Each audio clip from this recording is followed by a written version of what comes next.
Chapter 5, The Electronic Criminal. I am including this subject matter here because this guy who worked with Frank at the video store was trying to use Frank as a scapegoat for the crime he was doing. Since his last name was Johnson, and such a common name, I will use it here.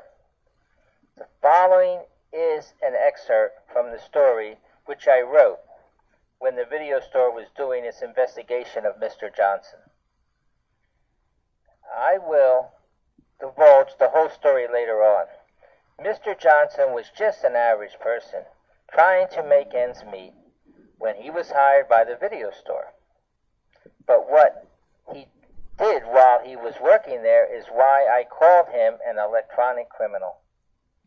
Mr. Johnson could have lurked in the shadows near a Mac machine, waiting for someone to come along and then force them to give him as much money as they could withdraw. Mr. Johnson could have done a smash and grab crime, but these crimes were too risky and the money wasn't enough. Mr. Johnson found an easier way. All he had to do was find a way to get all the money that he wanted into his bank account.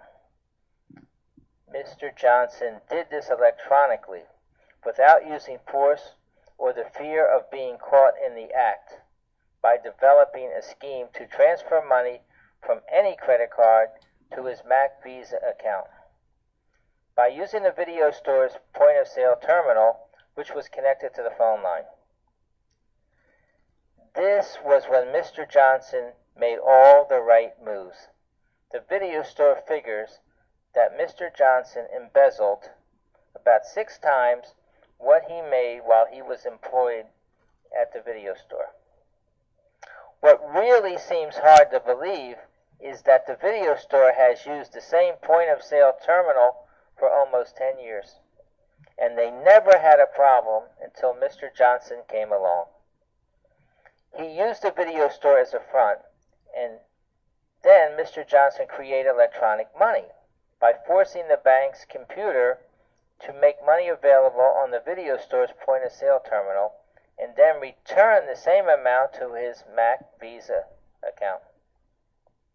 Evidently, the banks involved didn't know how Mr. Johnson perpetrated his scheme, or they would have blocked him from being able to force the sales through.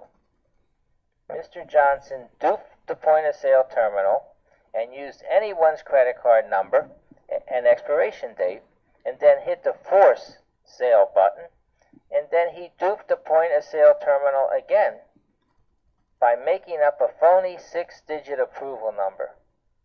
Then he duped the point-of-sale terminal again by making it think that it was returning the same sale, when in effect it was returning the sale from another account in the same amount to Mr. Johnson's Mac Visa account.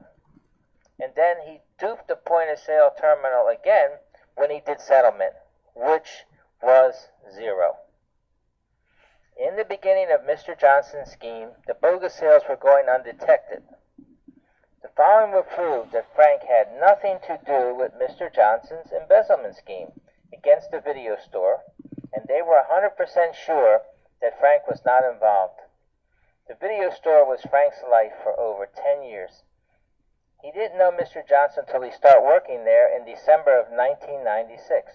They became good friends. Their lifestyles were different. Frank was settled down and would go to work and then come home and look at movies with me. Mr. Johnson was an outgoing person who liked to party and didn't like to stay at home. At this point of the story, Frank was paying his debt to society. Frank used false information to get credit cards, and this did not have anything to do with the video store. But Mr. Johnson's scheme was perpetrated against the video store. Mr. Johnson took advantage of Frank's situation and violated many more federal laws than Frank did. The following comparison between Mr. Johnson and Frank will further prove that Frank had nothing to do with Mr. Johnson's scheme. Mr. Johnson used the video store's access device to embezzle $46,000 within a year using credit cards. Frank used the mails to get credit over 8 years. Mr. Johnson never intended to pay back the money that he got. He proved this when he said to Frank at work, "There ain't no nothing." Frank was paying the minimum payment on the credit cards he got.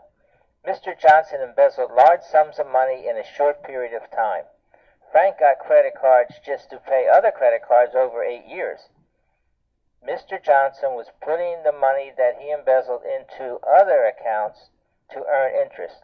Frank was paying interest on the credit cards he got, which helped make his fraud loss total go over $200,000, which guaranteed prison time. Mr. Johnson bought high-priced items with the money he got. Frank only bought items that he needed with the credit cards he got. Mr. Johnson used the video store's point-of-sale terminal to perpetrate his crime, which caused him to break the wire fraud law. Frank used the mails to violate the mail fraud law. Mr. Johnson knew all about Frank's trouble with the government because they worked together at the video store. Frank knew all about Mr. Johnson's embezzlement scheme because he bragged to him about what he had done. Frank got this confession on videotape. Mr. Johnson is enjoying the $46,000 that he stole from the video store while Frank is serving his sentence at a prison camp 3.5 hours from home. When Mr. Johnson found out that Frank was going to prison, he accelerated his scheme. The video store is going to press charges against Mr. Johnson to make sure that he has to pay for what he did. The video store feels that what I have mentioned proves without a shadow of a doubt that Frank had nothing to do with Mr. Johnson's embezzlement scheme he devised. At this point of the story, Frank's ordeal was about to end and Mr. Johnson's was about to begin.